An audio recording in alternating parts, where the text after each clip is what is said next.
भगवान शिव के मंदिर में चोरी करने के लिए गया और उसके पास में रात्रि के समय देखने के लिए, उजाला करने के लिए, कोई प्रकाश करने के लिए कोई मशाल या अग्नि नहीं थी।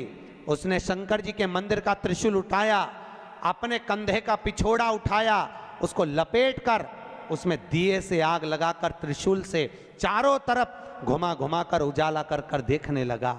जैसे ही देखा वैसे ही मेरे शंकर प्रकट हो गए और शिव जी प्रकट होकर बोले, मांग तुझे क्या चाहिए? भोलेनाथ मैं तो चोर हूं, चोरी करने आया था, मेरे परिवार का भरण पोषण करना है। भोलेनाथ जी बोले, आज शिवरात्रि के दिन तूने रात्रि के समय पर मध्य रात्रि में मेरे मंदिर में प्रकाश करा है, इसलिए मैं तुझे वर देता हूं, जा कुबेर के सिंहासन पर तू बैठेगा। और भगवान शंकर ने कुबेर को नीचे उतार दिया और या चोटे को कुबेर बना दिया। सोचो कितना दयालु होगा, चोर को कुबेर बना दिया। जिस कुबेर की तुम पूजन करते हो ये चोट्टा है, चोर है।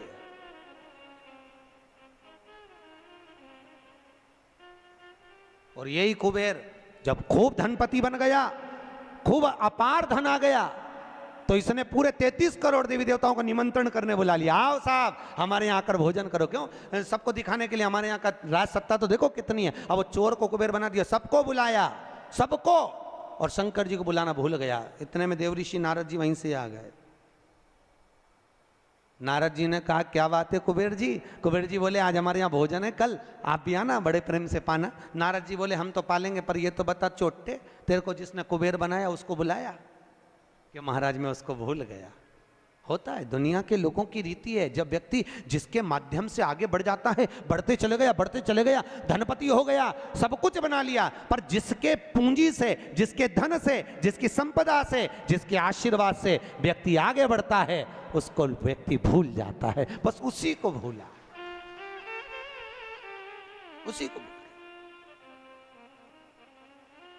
बाबा कुबेर जी ने कहा मैं तो भूल गया, अब क्या करूं? नारद जी ने कहा जाओ विनती करो। नारद जी ने जैसे ही कहा, कुबेर दौड़ कर गया भोलेनाथ जी के पास में, हर हर। भोलेनाथ जी ने पूछा, बोलो क्या बात है? इतने में कुबेर बोला, प्रभु मेरे से गलती हो गई, मैं आपको निमंत्रण देना भूल गया। शंकर जी बोले, कोई बात नहीं, देखो ये बड़ी बड़ी पार्टियां तो मैं तो वैसे भी अटेंड नहीं करता भैया, इतनी बड़ी बड़ी पार्टी मैं अटेंड नहीं कर सकता, तो कौन अटेंड करेगा? इतने में भगवान भोलेनाथ जी बोले, मेरा जो छोटा बेटा है गणेश, वो अटेंड करेगा। इतने में कुबेर बोला, प्रभु वो इतना सा तो रखा है, क्या खाएगा? इतना तो केना था। शंकर भगवान को हंसी आ गई, इसीलिए तो उसको अटेंड करने भेज रहा हूं, इसीलिए उसको भेज। वो क्या खाएगा? बाबा भोलेनाथ जी बोले, अब तो इस समय बताएगा कितना खाता है। कार्तिकेय जी को गुस्सा आ गया। कार्तिकेय जी ने अंदर माता पार्वती से कहा, माँ माँ। माता पार्वती जी ने पूछा, क्या बात है? माँ घर का बड़ा बेटा कौन है? भगवान पार्वती जी ने कहा, कार्तिकेय तू। जब बड़ा बेटा मैं हूं तो सबसे पहले पार्टी अटेंड करने का हक किसका? तेरा। तो शंकर जी ने, पिताजी ने गणेश जी को कुबेर भैया के यहाँ भोजन करने क्यों भेजा? शंकर जी आएंगे, उनसे पूछेंगे। भोलेनाथ जी जैसे ही आए, पार्वती ने पूछा, क्यों उपद्रव करवाते हो प्रभु, ये सब प्रपंचा क्यों करवाते हो? जब तुम्हारे दोनों बेटे बराबर हैं तो फिर ये बड़े को तुमने भेजा क्यों नहीं? इतने में शंकर जी बोले, मुझे मालूम है कहाँ पर कौन सी पार्टी में किसके घर किसको भेजना, लिफाफा लेके। मुझे सब मालूम, कौन सी शादी किसको अटेंड कराना ये मुझे मालूम है, इसलिए मैंने गणेश जी को वहां भेजा। और गणेश जी से कहा, बेटा अच्छे से जीवना। गणेश जी बोले, पिताजी नाक कटाऊंगा नहीं, क्योंकि नाक मेरी लंबी है, तुम चिंता करो मत। जीवने बैठा तो उठूंगा नहीं जब तक आपकी सूचना आएगी नहीं। और गणेश जी महाराज पहुंच गए। शाम को 7 बजे भोजन का टाइम, 4 बजे पहुंच गए। और 4 बजे जैसे गणेश जी पहुंचे, आवाज लगाई कुबेर भैया कुबेर भैया। अब जैसे बोले कुबेर भैया, तो कुबेर भैया तो नहीं आए, कुबेर जी की धर्मपत्नी निकल कर बाहर आ गई। और कुबेर जी की पत्नी ने कहा गणेश जी भोजन का टाइम तो 7 बजे। इतने में गणेश जी बोले भाभी जी सब लोग जिमने आ जाएंगे, मैं छोटा सा कहाँ बैठ के जिमूंगा, इसलिए आ गया। अंदर से कुबेर जी बोले अब आ गया है तो जिम लेने दो, अच्छा है जितने जिम के जाएंगे टाइम तो निकल जाएगा, और समय 33 करोड़ देवी देवता का भोजन बना, इसको जल्दी जल्दी जिमा जुमू के न चीत कर।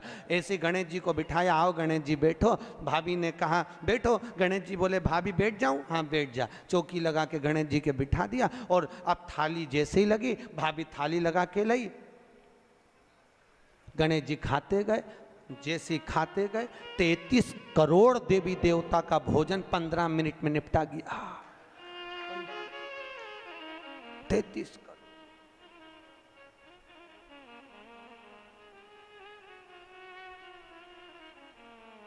करोड़। अब 33 करोड़ देवी देवता का भोजन जब 15 मिनट में निपटा, सारा भोजन खत्म।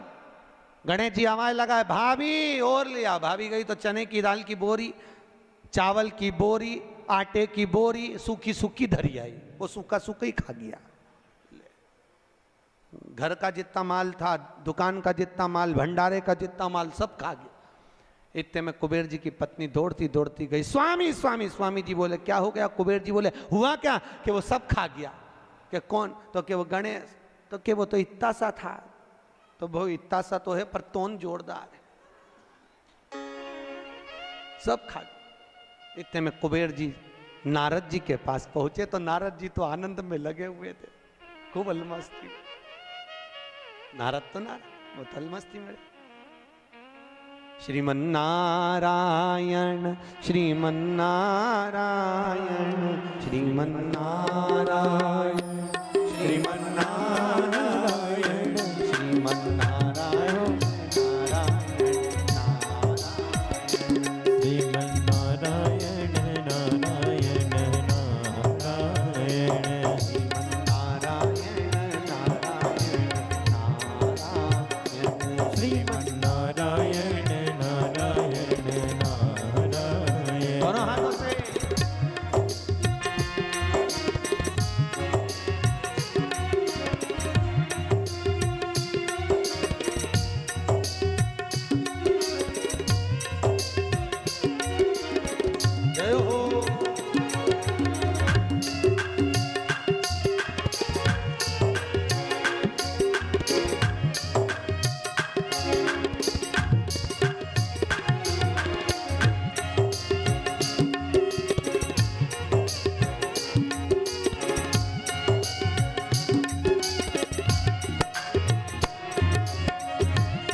महाराज पहुंच गए। कुबेर जी ने कहा नारद जी कुछ करुणा कर दो प्रभु, हमारे यहाँ का सारा भोजन कर गए वो गणेश जी महाराज, सारा भंडार खाली हो गया। इतने में नारद जी बोले भैया उसको तो एक ही रोक सकता है।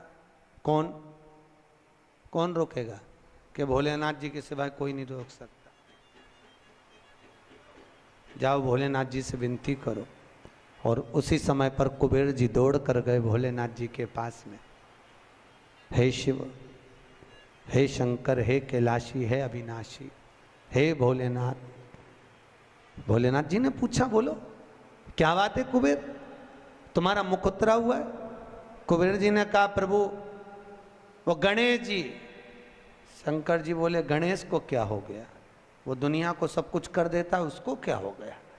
कि उसको कुछ नहीं हुआ, जो कुछ हुआ 33 करोड़ देवी देवता को हुआ, कुछ बचा ही नहीं है, वो सब खा गया।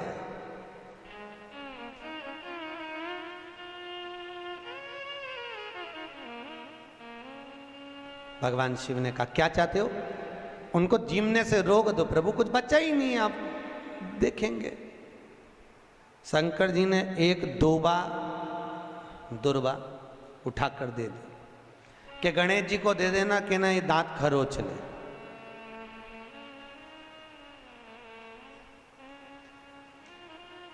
कुबेर जी लेके एक दूबा चले। कुबेर जी ने सोचा खाया इतना है तो एक दूबा से क्या काम चलेगा। जाते जाते उन्होंने दूबा की गड्डी बना ली। आज भी नियम है, गणेश जी को ढेर सारी दूबा चढ़ाने की जरूरत नहीं है। शिव जी ने एक दुर्बा गणेश जी को दी थी, इसलिए एक दुर्बा गणेश जी को चढ़ा दो तो गणेश जी स्वीकार कर लेते हैं। ढेर सारी चढ़ाने से कोई लाभ नहीं है कि बहुत सारी चढ़ाएंगे तो गणेश जी राजी होंगे। तो कुबेर जी ने चलते चलते बहुत सारी उठा ली थी, गणेश जी को ले जाके दे दी। लो प्रभु ये कहां चढ़ाते हैं दुर्बा? गणेश जी का जो दांत टूटा है उस दांत की ओर गणेश जी को दुर्बा समर्पित करी जाती है। इसलिए हमारे हिंदू धर्म में दो तरह के गणेश जी का प्रमाण कहा जाता है, एक राइट सूंड के गणेश, एक लेफ्ट सूंड के गणेश। राइट सूंड का जो गणेश होता है वो घर में रखा जाता है, और लेफ्ट सूंड का जो गणेश होता है वो अपने ऑफिस में, व्यापार की जगह पर, दुकान में, धंधे में, पानी में, सर्विस में, नौकरी में लेफ्ट सूंड का गणेश रखा जाता है। जिसकी दुकान, व्यापार, व्यवसाय में अगर राइट सूंड का गणेश रखा जाता है तो लक्ष्मी आती है पर टिकती नहीं है। इसलिए घर में सीधी सूंड का गणेश और दुकान, व्यापार, व्यवसाय में, ऑफिस में उल्टी सूंड का, दो गणेश। तो इसका मतलब ये थोड़ी ना कि तुम्हारे घर में गणेश जी बैठा तो तुम उठा के बदल लिया, यहाँ का यहाँ दिया, यहाँ का दिया। अब रखे रहने। हमेशा याद रखो, गणेश चतुर्थी के बाद अनंत चतुर्दशी पर जब गणेश जी का विसर्जन करते हैं तो गणेश जी की 2 धर्म पत्नियां, वैसे तो गणेश जी की कुल मिला के 5 पत्नी, कितनी है? गणेश जी की 5 पत्नी। पहली श्री, दूसरी तुष्टि, तीसरी पुष्टि, चौथी रिद्धि और 5वीं सिद्धि। कितनी है? 5। ये व्यक्ति के नाम के आगे जो लिखा रहता है ना श्रीमान, ये श्री संबोधन कहाँ से आया? और एक पीछे लिखते हैं, जैसे नाम के आगे लिखते हैं श्री और पीछे लगाते हैं जा में ई की मात्रा जी। लिखते हैं कि इधर नहीं लिखते? लिखते हैं श्रीमान अग्नि प्रसाद जी, श्रीमान बद्री प्रसाद जी, श्रीमान हरीश प्रसाद जी। तो श्री आगे क्यों आया और जी पीछे क्यों आया? कौन ने लगाया? किस लिए लगाया? कौन ने बताया कि आगे श्री लिखो? किसी के नाम के आगे जी लिख दे, पीछे श्री लिख दे, मर्जी अपनी, अपन कुछ भी लिख सकते हैं। पर किसने कहा कि आगे श्री लिखो? क्योंकि गणेश जी महाराज जब विवाह करने जा रहे थे और गणेश जी की जब बारात जा रही थी तो यमुना जी के तट पर गणेश जी की प्रथम पत्नी श्री गणेश जी के चरण पखारने के लिए खड़ी हो गई। और प्रथम गिनती में जब गणेश जी चलने लगे तो श्री ने उनके चरणों को रोक लिया और कहा, प्रभु मैंने आपका आवाहन करा है, मैं आपको अपने पति के रूप में देखती हूँ। भगवान गणेश जी ने कहा, तूने प्रथमता में मुझे पाया है, जिसके नाम के आगे तेरा संबोधन लगा रहेगा वो जगत में प्रसिद्ध होता चले जाएगा। इसलिए श्रीमान लिखा जाता है। अब जी का संबोधन कहां से आया वो भी समझ लीजिए। हर कहीं से थोड़ी ना लगा दिया जाता है कि जी कहां से आ गया। एक पत्नी भी लगाती है ए जी, और जब वो बोले ए जी तो तुरंत खसक लो जी, नहीं तो 500 गया जी। उसके जी में थोड़ा भारीपन है।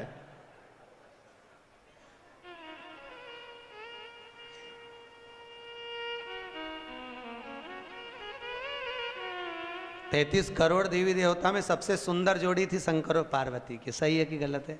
कभी नहीं झगड़ते थे। इसलिए पृथ्वी पर ना तो लक्ष्मी जी के व्रत हैं, ना ब्रह्माणी के व्रत हैं, ना इंद्राणी के व्रत हैं। अगर पूरी पृथ्वी पर सबसे ज्यादा व्रत किसके हैं?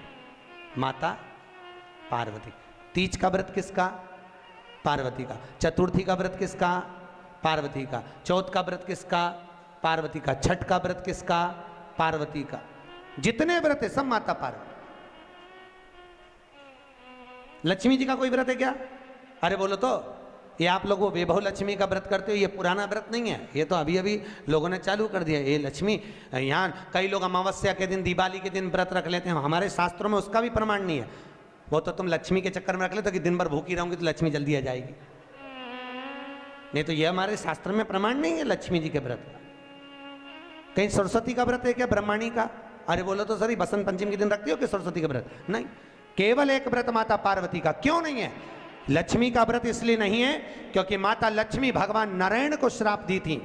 जब लक्ष्मी जी श्रृंगार कर रही थी और इतने में भगवान विष्णु आ गए और भगवान विष्णु ने लक्ष्मी जी का मुख देखा, देखकर हंस दिए। इतने में लक्ष्मी को क्रोध आ गया, हे नारायण तुम मुझे देखकर हंसे हो घोड़े की तरह, इसलिए मैं तुम्हें श्राप देती हूं, तुम्हारा सिर कट जाए और तुम्हें घोड़े का मुख लग जाए। तो भगवान नारायण को घोड़े का मुंह लगा और नारायण का हयग्रीव अवतार हुआ। कौन सा अवतार? हयग्रीव। ये लक्ष्मी का श्राप नारायण को लगा था, इसलिए लक्ष्मी का कोई व्रत नहीं। ब्रह्माणी ने ब्रह्मा को श्राप दिया था पुष्कर राज की भूमि पर। जब पुष्कर राज की भूमि पर यज्ञ हो रहा था, ब्राह्मणों ने कहा ब्रह्म देवता मुहूर्त निकल रहा है, जल्दी यज्ञ में बैठो। ब्रह्मा जी ने नारायणी से कहा, ब्रह्माणी से कहा, ब्रह्माणी जल्दी चलो, सरस्वती जल्दी चलो, यज्ञ में बैठना है। ब्रह्माणी ने कहा भी आई तैयार होके। ब्रह्माणी तैयार होने में लगी रही, बहुत समय निकल गया, मुहूर्त निकलने लगा। ब्रह्मा जी से ब्राह्मणों ने कहा ये मुहूर्त निकल रहा है। ब्रह्मा जी ने कहा करे क्या? इतने में ब्राह्मणों ने कहा तुम बताओ क्या करे? ब्रह्मा जी बोले आपको जो करना है करो। ब्राह्मणों ने गाय को पकड़ कर ले आए और गौ माता को खड़ी कर कर गाय के सामने वेद ध्वनि करना प्रारंभ करा। जब वेद ध्वनि करी तो गाय के मुख से वेद माता गायत्री को प्रकट कर लिया। गायत्री को प्रकट करा, ब्रह्मा जी के पास में गठजोड़ा बांधकर बिठा दिया। जैसे बिठाया उसी समय पर ब्रह्माणी आ गई और ब्रह्माणी ने आकर देखा ब्रह्मदेव तुमने मेरी जगह पर दूसरी नारी को बिठाया है, मैं तुम्हें श्राप देती हूं, तुम्हारे पृथ्वी पर कहीं मंदिर नहीं बनेंगे। ब्रह्माणी ने श्राप दे दिया।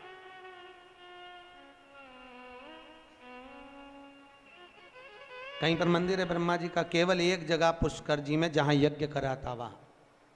तो ब्रह्माणी ने ब्रह्मा को श्राप दिया, लक्ष्मी ने नारायण को श्राप दिया, इंद्राणी ने इंद्र को श्राप दिया, और एक माता पार्वती ऐसी थी जो कभी ऊंची आवाज में बात नहीं करती थी। इसलिए पृथ्वी पर सबसे ज्यादा व्रत माता पार्वती के होते हैं। व्रत तुम्हारे भी चालू हो सकते हैं, तुम ऊंची आवाज में नहीं बोलो तो। व्रत करा दिक्कत नहीं है, व्रत तुम्हारे भी हो जाए चालू, बस तुम मीठा बोलो तो व्रत चालू करने में किसको दिक्कत। कई कई बुजुर्ग माताओं के तो आज तक व्रत चलते हैं। सही है गलत है? कई कई माताएं कहती हमारी सास ऐसी थी, इतनी बढ़िया गुरुजी, हमारी दादी सास ने ऐसा नियम बना दिया तो नियम चल रहा है। ये व्रत नहीं तो और क्या? जो सास दादी सास बना के चली गई वो नियम आज तक चल रहा है। ये व्रत ही तो है, उन्होंने अच्छा करा इसलिए नियम चल रहा है। तुम भी कुछ अच्छा करो, खूब प्रेम से बोलो, मीठा बोलो, अच्छा बोलो, तो तुम्हारी बहुएं भी कहेंगी हमारी सास इतना जोरदार बोलती थी, इतना जोरदार। तो तुम्हारे व्रत चालू हो जाए। अब तुम जब भी बोलो तो चामुंडा और चंद्र घंटा की तरह बोलो, तो कौन व्रत करे तुम? कौन व्रत करे? मीठा,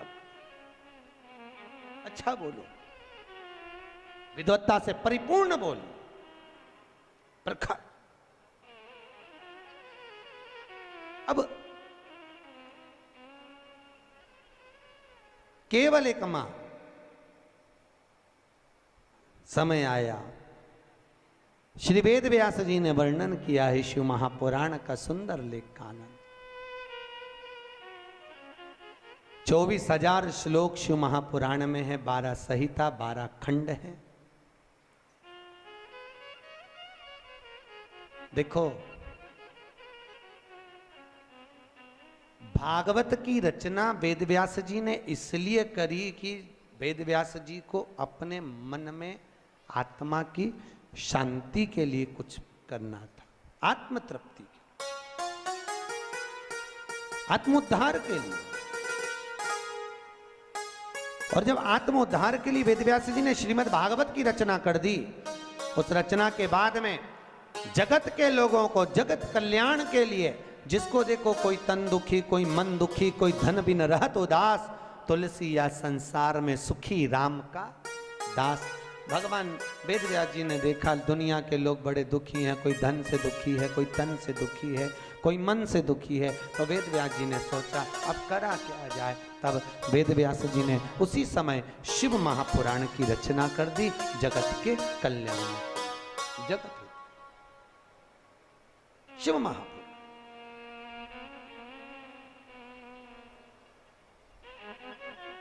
वेदव्यास जी लिखे, एक बड़ा सुंदर महत्तम लिखा, बड़ा सुंदर तत्व लिखा वेदव्यास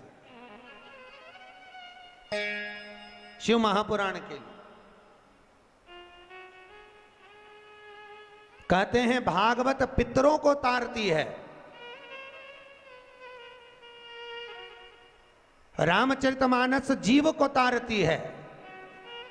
पर वेदव्यास जी शिव महापुराण में लिख रहे हैं, अगर शिव महापुराण की कथा देखो, भागवत तो गोत्र से तार रही है। कैसे तार रही है? गोत्र से।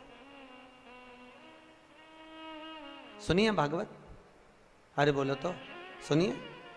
गौकर्ण ने धुंधकारी के लिए गया जी में पिंडदान करा था कि नहीं करा था?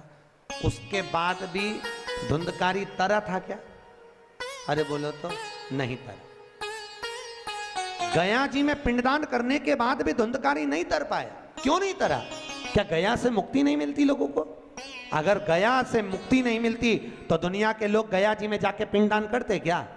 नहीं करते।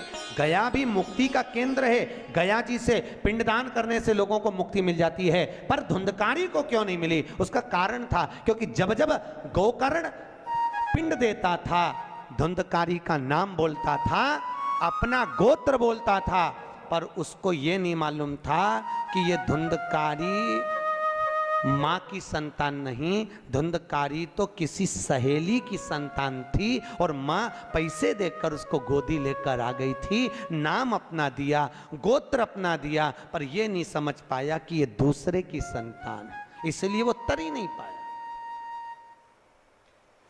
भागवत गोत्र से तारती, राम कथा जीव को तारती है। पर शिव महापुराण कहती है, अगर शिव पुराण की कथा में अगर माताएं और पुरुष वर्ग अगर कथा को सुनते हैं तो माता के पक्ष की 7 पीढ़ियां और पुरुष वर्ग के पक्ष की 7 पीढ़ियां बिना गोत्र के ही तर जाती है। शिव महापुराण की कथा बिना गोत्र। क्यों? शंकर जी का क्या गोत्र है? बोलो तो। जब उनकी शादी हो रही थी ना भोलेनाथ जी की, तो पंडित जी ने पूछ लिया था, संकल्प देते कन्यादान का। कन्यादान के संकल्प के समय पर पंडित जी बोले, अमुक नाम शंकर, पिताजी का नाम शंकर, दादाजी का नाम बोलो शंकर, परदादा का नाम शंकर। इतने में पंडित जी को बुरा लग गया। पंडित जी ने सोचा, बताओ ब्याह करने आया है कि नशे में आया है? पिता का नाम शंकर, खुद का नाम शंकर, दादाजी का नाम शंकर, परदादा का नाम शंकर। इतने में तुरंत पंडित जी उठ के खड़े होकर हिमालय राज से बोले, वहां भोलेनाथ जी के सम्मुख में हिमालय राज से बोले, हिमालय राज ये कैसा दूल्हा, अपनी लड़की को तुम्हें इसके साथ बिया रहे, नशेले के साथ, गंजेड़ी भंगेड़ी के साथ, इसे इतनी सूझ नहीं कि अपने पिताजी का नाम क्या है। इतने में हिमालय राज ने अपनी पत्नी मैनावती से कहा, मैनावती तू बेटी से के, पार्वती से कहा, पार्वती तू उससे के। पार्वती ने शिव जी से कहा, प्रभु ब्याह अच्छे से कर लो, क्यों प्रपंचा मचा रहे, क्यों प्रपंचा। तो भोलेनाथ जी बोले, पार्वती मैंने गलत क्या बोला बता। अच्छा तो क्या तुम्हारे पिताजी का नाम बोलो ना। तो भगवान भोलेनाथ जी बोले, अच्छा अब की बार पूछेगा तो बिठा पंडित को वापिस बैठा। पंडित वापिस बैठा, फिर संकल्प चालू, अमुक नाम शंकर, पिताजी का नाम शंकर, दादाजी का नाम, अरे बोलो शंकर, गोत्र शंकर। इतने में तो पंडित को लगी बहुत मिर्ची। पंडित तो उठ के शादी के मंडप से बाहर, पार्वती जी ने शिव जी के चरण पकड़ लिए। बड़ी मुश्किल से एक पंडित आया, क्योंकि तुम बारात ऐसी लाए थे सब देख के भग गए, एक ही बच्चा, तुम उसको भगा दोगे तो शादी कौन कराएगा। इतने में शंकर भगवान बोले, वो ही कराएगा जो भी भाग के गया, तो चिंता मत कर। शंकर जी ने गले में से हार को उतारा और कहा, जा रे जरा धोती में घुस जा। और जैसे ही बब्बा गया, और जैसे ही गया पंडित जी के पास, पंडित भाग के तुरंत और मंत्र बोलना चालू है, सब मंत्र बोले। इतने में पार्वती बोले, ये तो नॉन स्टॉप बोले जा रहा है। भोलेनाथ जी बोले, अब तो पूरी भावर करा के चुप होगा, तो चिंता मत कर, बोलने दे। अब बोले ही जाए, बोले ही जाए, बोले ही जाए, बोले ही जाए, चुप ही नहीं हो। पार्वती बोले, मर जाएगा, टेका जाएगा बापड़े के। इतने में शंकर जी बोले, तू चुपचाप बोल, वो तो बोलने दे। तो कब रुकेगा। भोलेनाथ जी बोले, जब पूरी भावर हो जाएगी, जैसे ही अपन बैठेंगे वैसे ही बटन दबा देंगे, क्लियर बात, तो चिंता, बोले जा बोले।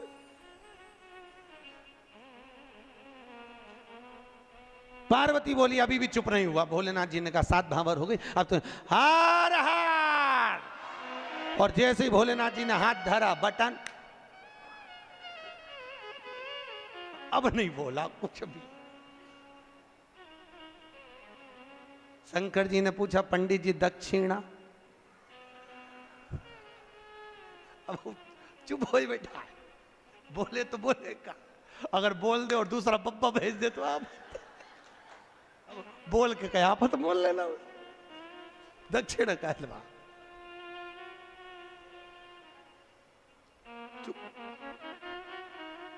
पार्वती जी ने पंडित जी का तिलक करके पूछा, आपको क्या दूं।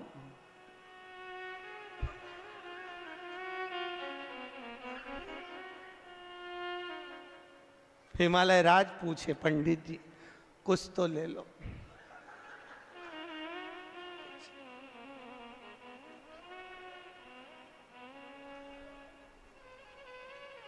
पीछे से ब्रह्मा जी ने कहा, तो आप पोथी उठा के, कुछ नहीं बोला। घर पे पंडित जी की पत्नी ने पानी पिला के पूछा, शादी कैसी रही। आवाज निकले से तो बोलत रहे, अब निकले तो बोले, कुछ बोले से। शिव का विवाह तीसरे दिन कथा में आएगा, शंकर जी का विवाह जब अपन सुनेंगे। करुणा सागर, यहां शिव कथा कहती है, भगवान शंकर की कथा में गोत्र की भी जरूरत नहीं है, या बिना गोत्र वाले को भी तार देती है शिव पुराण। आप सुनोगे, माताओं ने श्रवण करी तो उनका माए का पक्ष की भी 7 पीढ़ी, ससुराल पक्ष की भी 7 पीढ़ी कथा को श्रवण कर कर तर जाती है। ऐसी शिव महापुराण की कथा है, शंकर की तरण तारण वाली। अब कौन ऐसी कथा होगी। भागवत गोत्र से तारे जीव को तारे राम कथा, शिव महापुराण तार। चले सुंदर सनकादि ऋषियों ने एक सुंदर संवाद में, सुंदर आनंद में शिव महापुराण के महत्तम को श्रवण कराया। एक देवराज नाम का ब्राह्मण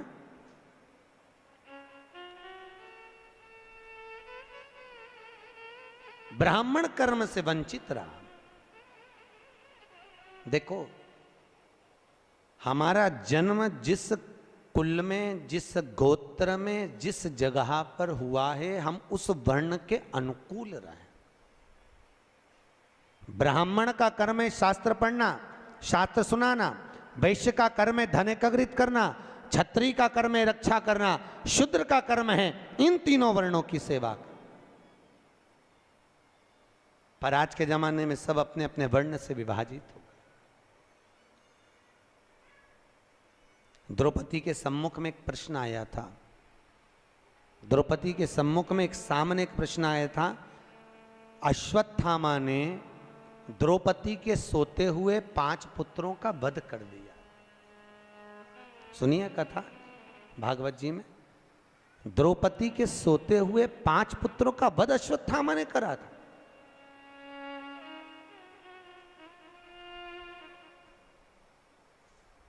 और द्रौपदी के जब 5 पुत्र मर गए, अश्वत्थामा को पकड़कर भीम ने सामने लाकर खड़ा कर दिया।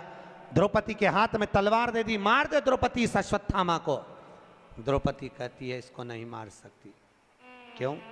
क्योंकि ये मेरे गुरु का पुत्र है, ये मेरे गुरु का पुत्र है। द्रौपदी, इसने तेरे बेटे को मारा, तू इसको मार दे। द्रौपदी कहती है नहीं, ये मेरे गुरु का पुत्र है।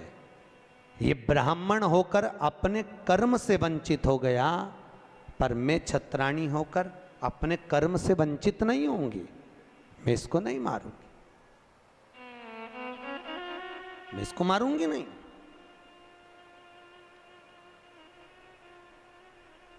अरे इसने तेरे पुत्र को मारा, तू इसको मार दे। नहीं नहीं नहीं स्वामी, ये हमारी शास्त्र की रीति नहीं कहती कि कोई कुत्ता हमें काटे तो क्या हम कुत्ते को काट लें?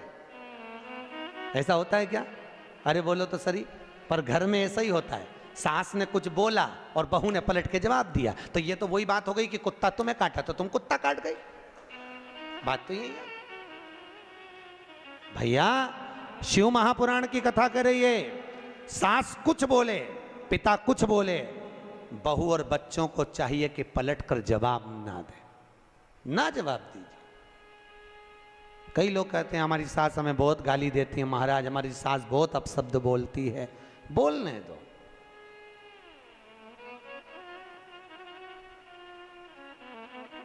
बोलने दो, बोले तो। एक पत्थर का टुकड़ा एक खदान से निकला, उसी खदान में से मार्बल का जब टुकड़ा निकला, हथौड़ी की चोट दे देकर उसकी मूर्त बनाई गई। बनाई कि नहीं बनाई? वही मार्बल का टुकड़ा जमीन पर लगा है, लोग उस पे जूता रख के चल रहे हैं। वही मार्बल की मूर्ति मंदिर में पूजा रही है। बस अंतर इतना है, जिसने चोट को सहन कर लिया वो मंदिर में पूजा गया, जो सहन नहीं कर पाया वो जूते खा रहा, वो जमीन पर लगा है। सास ससुर घर के बड़े हमको चोट दे दे कर तराशते हैं, पर हमारी आदत इतनी विचित्र है कि हम सास को ही तराश देते हैं। तो हमको तराश, महाराज बहुत अपशब्द बोलती है हमारी सास। बोलने दो, वो तुम्हें गाली दे, तुम आरती गाओ। तेरा तुझको अर्पण क्या लागे। महाराज जी वो हमको गाली दे और हम आरती गाएं, हाँ वो तुम्हें अपशब्द बोले, तुम उसके लिए भजन करो। अम्बे तू है जगदम्बे काली, जय हो गुलबर्गा वाली। काहे बोले? मीठा बोलिए, काहे को अपशब्द? कभी मत बोलो अपशब्द। शास्त्र कह रहा है, वैज्ञानिक रिसर्च में लगे हैं। शास्त्र कहता है जो शब्द हमारे मुख से निकलते हैं, वैज्ञानिक कहते हैं 21 दिन के अंदर वही शब्द घूमकर वापस हमारे पास में आ जाते हैं। घूमने के बाद हम किसी को गाली देंगे वो घूमकर हमारे पास आने वाली है, हम किसी को अपशब्द कहेंगे वो घूमकर हमारे पास आएगा। इसलिए कहते हैं लोगों को भगवान का नाम दो, राम राम बोलो, जय श्री कृष्णा बोलो, जय महेश बोलो, तुम्हारी मर्जी पड़े वो बोलो, पर भगवत भजन में लीन रहिए।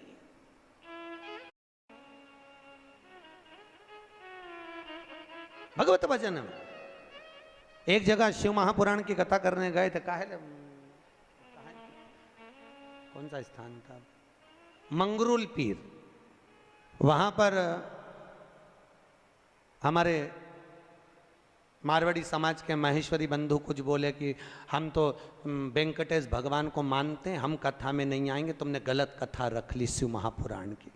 भैया यहाँ शास्त्र कह रहा है तुम महेश्वरी महेश के वंशज हो, सही है कि गलत है? अरे बोलो तो महेश। पर आज के जमाने में लोग, सीधी सीधी बात, शास्त्र, शिव जी के कितने लड़का लड़की थे? अरे बोलो तो, शंकर भगवान के कितने बच्चे? शिव जी के 7 लड़के और 6 लड़कियां थी। कितने लड़के थे? 7 लड़के और 6 लड़कियां भगवान भोलेनाथ के। उन 7 लड़कों में से भगवान शिव के 5वें नंबर के लड़के से महेश्वरी वंश का उत्पत्ति हुई है, तब जाकर तुम महेश्वरी कहला। और तो लोग कहते हैं हम तो भैया नारायण वाले, हम शंकर जी का प्रसाद नहीं लेंगे, हम शिव के मंदिर नहीं जाते। अरे भैया क्यों लजाते हो? भगवान महेश के वंशज हो, महेश को नहीं पूछोगे, दादा बाबा को नहीं पूछोगे तो किसको पूछो? मुझे बहुत प्रसन्नता हुई थी जब गुलबर्गा में महेश्वरी समाज की यहाँ पर अध्यक्ष बैठी है, महेश्वरी महिला मंडल की, तो आज से 12-1 साल पहले कथा करी थी शिव महापुराण की, महेश्वरी महिला मंडल ने करवाई थी। एक बार जोरदार ताली बजाओ पूरी महिला मंडल के लिए। बहुत सुंदर ऐसे शुभ कार्य हमारे जीवन में, हम जब मृत्यु लोक में अगर जन्म लिए हैं, हमारे जीवन काल में जब हम आए हैं और उस काल में आने के बाद में हम कुछ सत्कर्म की ओर गए, सत्कर्म।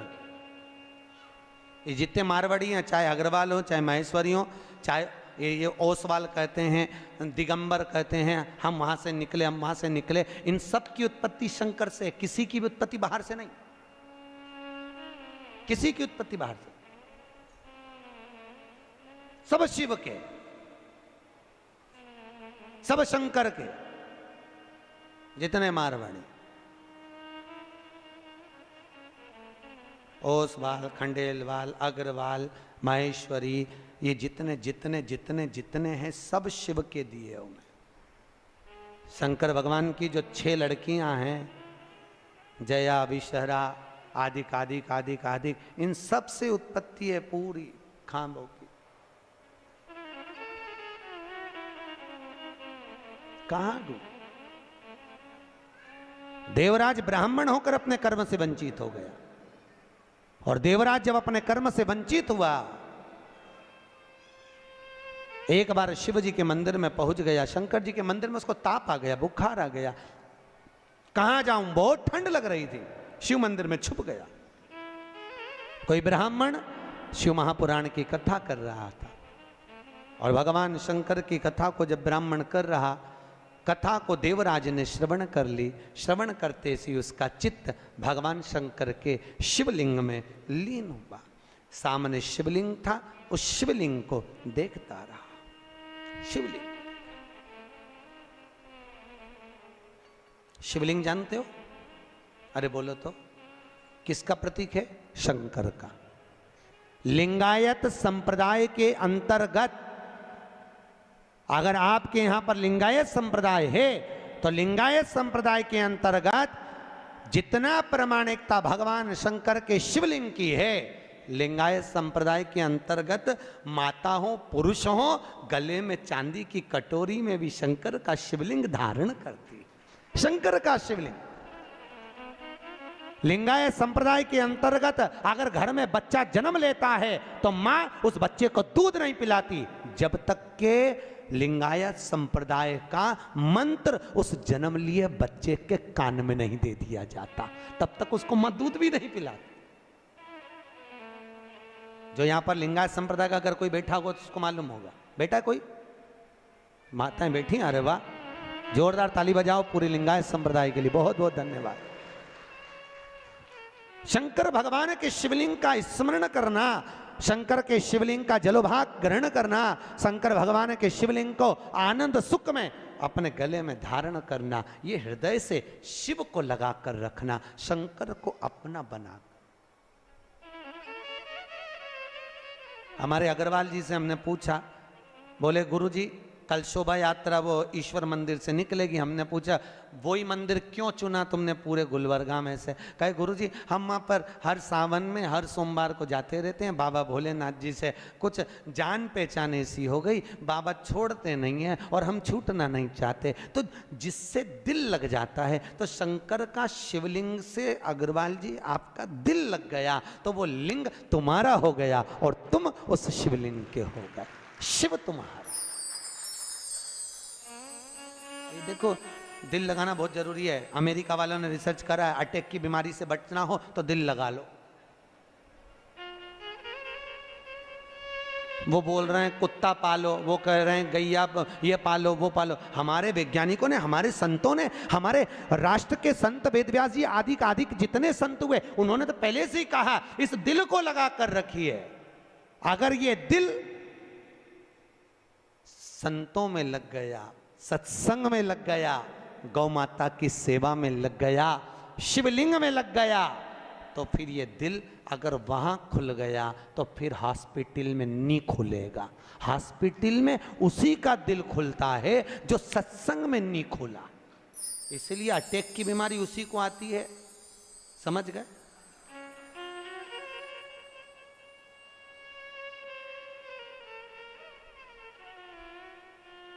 किसी ने कितना सुंदर गाया है, बताओ ना हमें लोगों, हमें दिल की बीमारी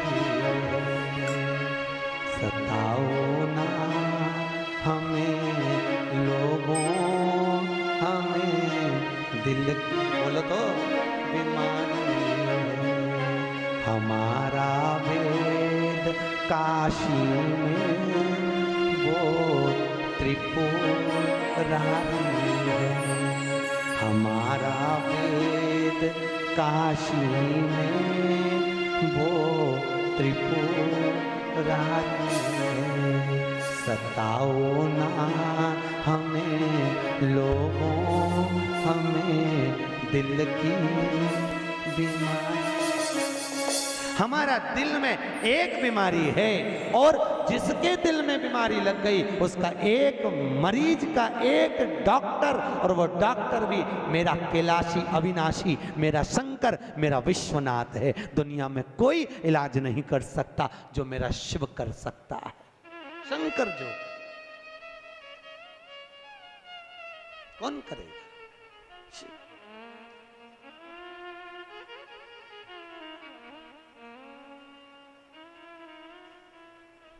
बीमार होने पर लोग तुम्हें आईसीयू में पटक देते हैं, वेंटिलेटर पर पड़ा है, परिवार का आदमी भी अंदर नहीं जा सकता केवल डॉक्टर के सिवाय। कोई जाता है? बोलो तो, कोई नहीं। पर उस वेंटिलेटर पर भी, उस आईसीयू में भी एक अंदर है। वो कौन? वो त्रिकालदर्शी मेरा शिव अंदर विराजमान है। इसलिए कहते हैं जब व्यक्ति को घात आती, एक्सीडेंट होता है, तकलीफ आती, अटैक आता, शुगर बढ़ती, बीमारी आती, कोई किसी देवता को याद नहीं करता, ना नारायण, ना कृष्ण, ना देवी, ना देवता। अगर कोई याद करता है तो केवल शंकर को महामृत्युंजय का जाप करवाता है। क्यों? क्योंकि शिव है तो श्वास चल रही है, शिव निकल गया तो केवल शव रह गया। इसलिए उस शंकर को याद करते कि निकल कर चले मत जाना, आईसीयू में रहना, आईसीयू में वेंटिलेटर पर रहना। जब तक हमारे यहाँ का जीव पड़ा है तब तक शिव उसके अंदर रहे। शिव है तो शरीर है, और शिव गया तो केवल शव है।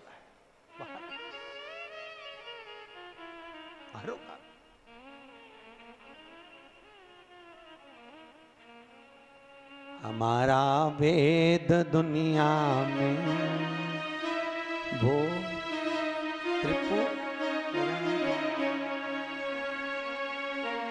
एक बहुत अच्छा भजन हमारे भगत लोग गाते हैं, काल क्या करेगा।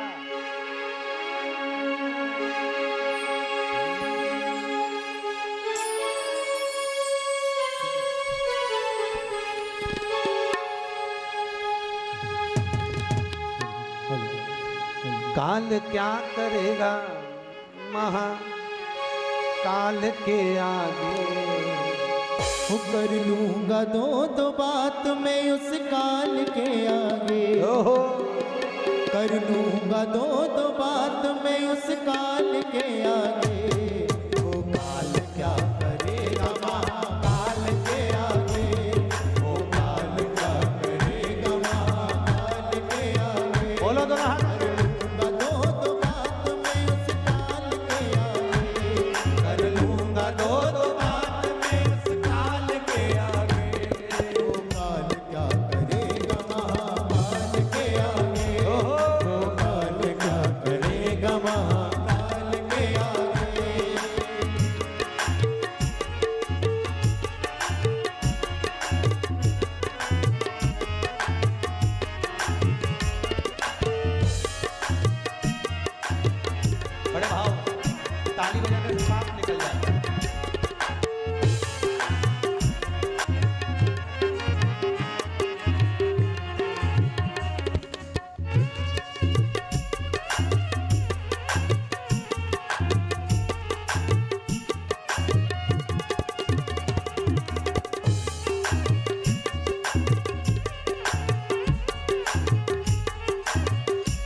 हर जगह पर वही तो विराजमान।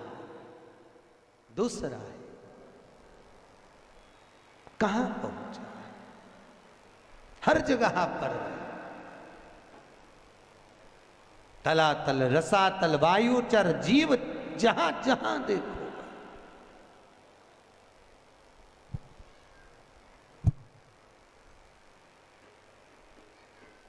चला रहा है।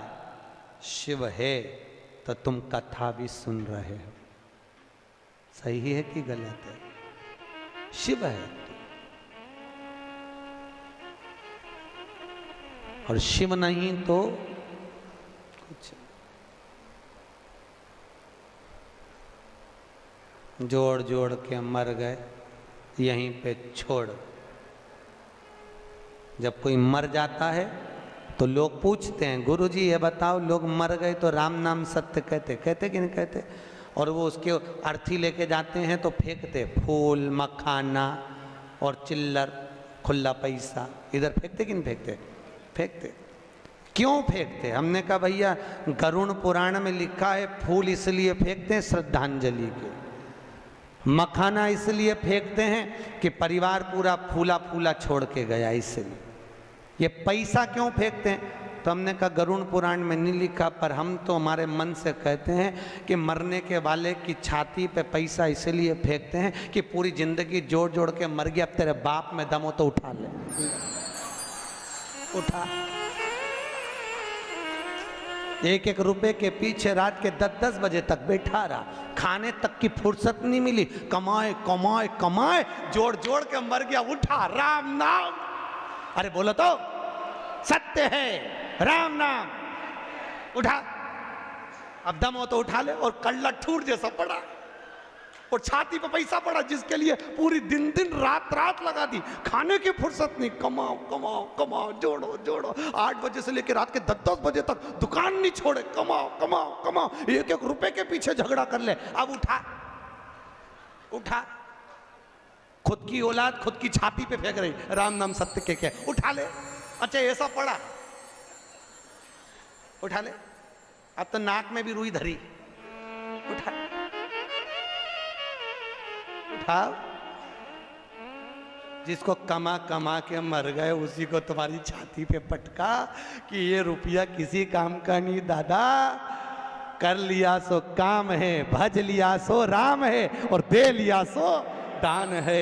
ये शिव महापुराण की कथा यही सीख देती है। इसलिए तो शंकर जी शमशान में बेफिक्र होकर रहते हैं कि अलमारी होए तो चाबी लगाना पड़े, अपन तो खुला छोड़ो और घूमने चलो। का मतलब आग लगे बस्ती में, अपन रहो मस्ती में।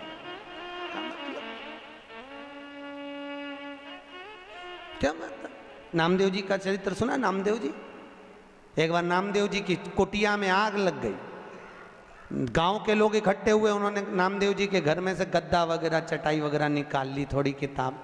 नामदेव जी आए, उन्होंने देखा आज तो मेरी कुटिया में आग लग गई। धन्य है रे भगवान, बारे मेरा पांडुरंगा, हरि विठल, गजब करा तूने, आज अग्नि के रूप में आ गया, बारे प्रभु वाह। नामदेव जी से लोगों ने कहा हमने इतना सामान बचा लिया। नामदेव जी बोले काय को बचाया? भगवान आए थे, दे दो, लाओ दो। गद्दा भी पटक दिया, चटाई भी पटक दी, रजाई भी पटक दी।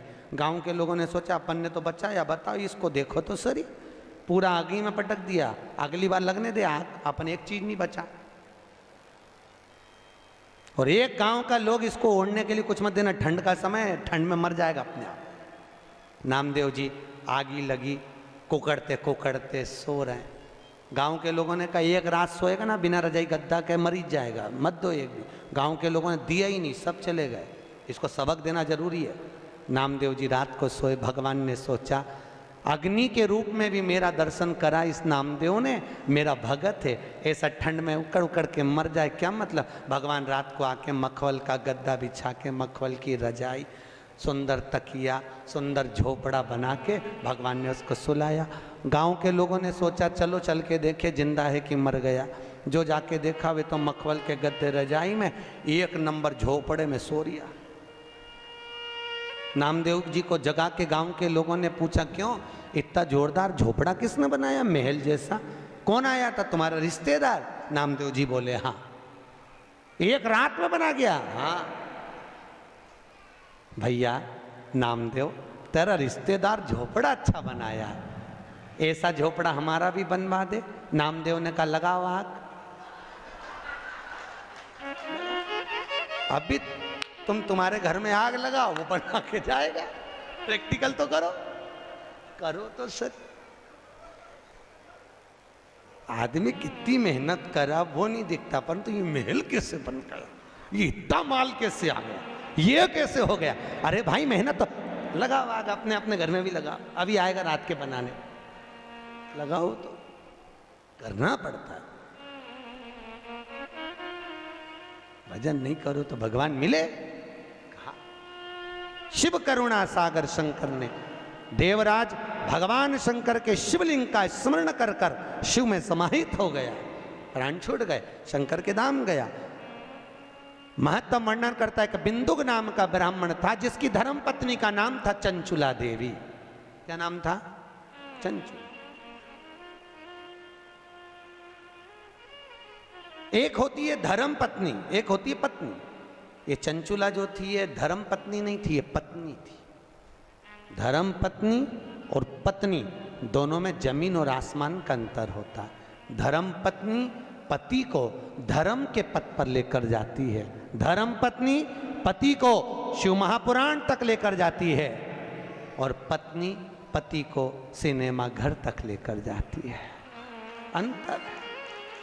पत्नी पति को शॉपिंग मॉल तक लेकर जाती है, पत्नी पति को मायके तक लेकर जाती है, और धर्म पत्नी पति को कहती है चलो सालसर भवन में कथा चल रही है, चलो, रोज प्रतिदिन कहती है। आपसे निवेदन है 7 दिन में 1 दिन धर्म पत्नी का फर्ज अदा करना। और शिव महापुराण की कथा कहती है धर्म पत्नी का फर्ज ये भी है कि पति को धर्म के पथ पर लेकर आए, और अगर पति कथा में नहीं आ रहा हो तो जितनी कथा यहां सुनो उतनी कथा घर जाके सुनाओ। यही बात हमने पूना में मंगलवार पेट में कही थी कि जितनी कथा यहाँ सुनो घर जाके सुनाओ। एक नई नवेली बहू तीसरे दिन कथा में आके बोली गुरुजी आज मेरा सेठ कथा में आया है। मैंने कहा बहन मिलवाना हो। आखिरी में वो बेलपत्र लेने आया तो हमने पूछा भैया 3 दिन कथा में नहीं आया, आज चौथे दिन कैसे आया? उसने कहा गुरुजी रात को 9 से 12 सुनने से अच्छा है दिन में 2 से 5 सुन लूँ।